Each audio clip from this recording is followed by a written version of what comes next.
इस प्रश्न को हल करेंगे।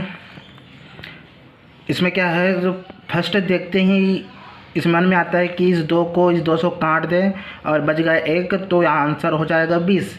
तो ये नहीं होगा, गलत है, ये आंसर गलत होगा, क्योंकि इस पे दो हम हल करने का, किसी भी इक्वेशन का हल करने का एक तरीका होता है, एक नियम होता है। यहाँ पर हम दो नियम की बात करते हैं, एक बोधवांस का नियम की बात करेंगे और एक KCF नियम के बारे में बात करेंगे। दोनों नियम के तहत यहाँ इक्वेशन को हल करेंगे हम। देखिए, बोधवांस का नियम क्या कहता है, ब्रैकेट्स, खैर इसमें ब्रैकेट नहीं है तो इसकी बात हम नहीं करते, इसकी बात करते हैं डी की। डी होता है डिवीज़न यानी भाग, और होता है गुना मल्टीप्लिकेशन, ये गुना हो जाएगा, और गुना के बाद गुना यहाँ पर आ जाएगा, तो यहाँ पर जोड़ना, जिसको जोड़ना या जोड़ वो हो सकते हैं। साफ नहीं आ रहा है क्या? हाँ आया। अब ये होता है घटाओ, घटाना या घटाओ, जो भी कह सकते हैं आप। तो इसके एक क्रम होता है, मतलब भाग के बाद ही गुना होगा, गुना के बाद ही जोड़ना होगा, और जोड़ना के बाद ही घटाव होगा।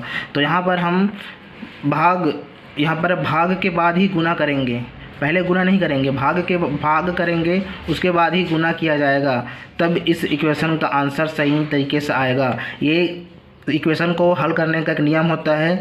यहाँ पर हम बोधवांस का नियम पालन करके पहले, ठीक है, तो इन दोनों का पहले हल करेंगे, ठीक है। तो क्या होगा,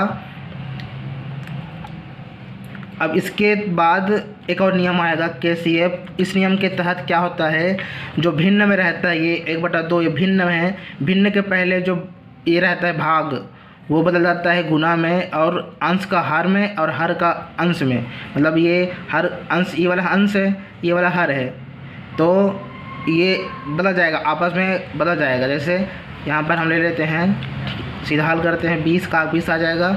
ये भाग KCF के नियम के तहत यहाँ पर भाग जो रहता है या गुना में हो जाएगा, और जो अंश है वो हर में आ जाएगा, और हर जो है वो अंश में आ जाएगा। यहाँ पर हर है 2 है तो 2 आ जाएगा यहाँ पे, और हर क्या है, अंश क्या है, अंश 1 है तो यहाँ हर में आ जाएगा। इस प्रकार से ये नियम के तहत किया जाता है, ठीक है। जब इसको बदलते हैं तो ये अंश का हर में और हर का अंश में बदल जाता है, ठीक है। ये बदल गया। अब यहाँ पर 2 का 2 इस प्रकार से हो जाएगा।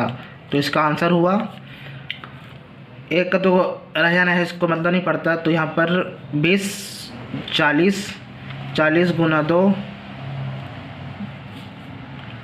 ये हो जाएगा 80, ठीक है। इसका आंसर हुआ 80। इस प्रकार से हम लिख सकते हैं। इस प्रकार से यहाँ हम 2 नियम के तहत इस क्वेश्चन को हल किए हैं। एक होता है बोधवांस और एक KCF, एक नियम होता है गणित में, ठीक है। इस नियम के तहत हमने यहाँ पर इसको हल किए हैं।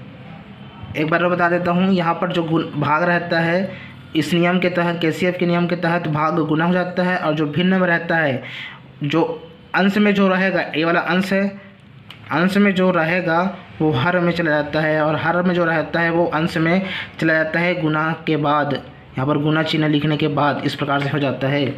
तो इस प्रकार से ये आंसर हो जाएगा। चैनल को सब्सक्राइब भी करें। मेरे चैनल का नाम है नॉलेज एंड अदर, मेरे चैनल का नाम है नॉलेज एंड अदर। इसको सब्सक्राइब ज़रूर करें, लाइक भी करें, शेयर भी करें। इस प्रकार से इसका आंसर 80 हो जाएगा, इसका आंसर 80 हो जाएगा।